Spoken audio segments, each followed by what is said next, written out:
Jango Fett was the lethal Mandalorian bounty hunter who was a force to be reckoned with by any foe until he met his end on Geonosis at the hands of Jedi Master Mace Windu. But who exactly is Jango Fett?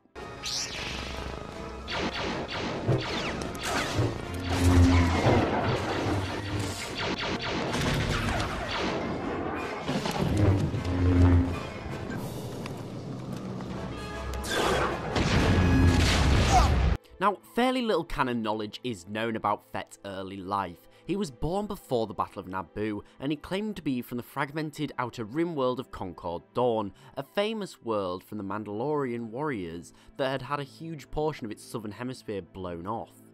It's very likely that this was where Fett was trained. It's also likely it's here where he got his armour from. Now, it's important to remember at this point, Mandalore's new pacifist government was becoming more prominent, and for this reason, the great warriors of Concord Dawn found themselves without purpose. With no wars to fight, Fett decided to use his skills elsewhere. Becoming a bounty hunter and assassin, Fett began building a name for himself. In Legends, he did stuff such as killing Jedi, senators, and committing countless crimes against the Republic, so he probably did very similar actions in the canon.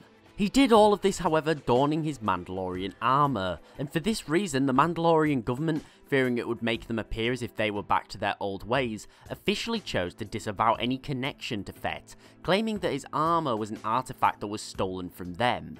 This is a very strong message. The idea of Mandalorians no longer acknowledging Fett as one of their own was an ultimate betrayal. Jango Fett was a common bounty hunter.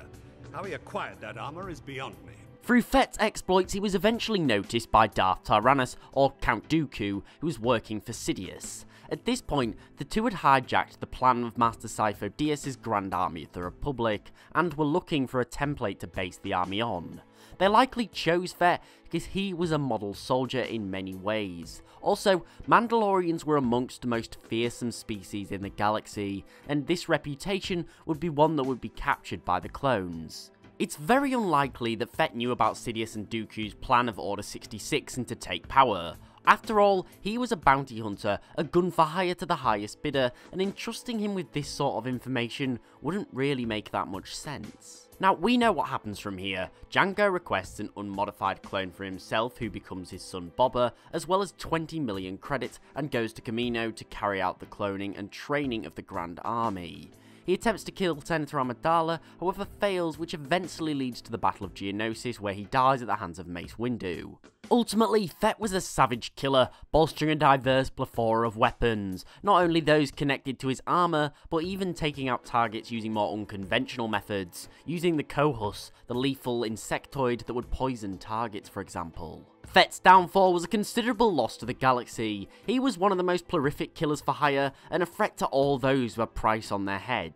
But what do you think of Jango Fett? Now, as an important note, I'm going to be releasing a video every day for this week, all loosely centered around the Separatist Alliance. Now, I hope you enjoyed this video. If so, please remember to like, comment, and sub, as it's really appreciated and does help the channel grow. Also, please follow me on Twitter @TheLawGuy for regular updates. Thanks for watching, and I'll see you next time.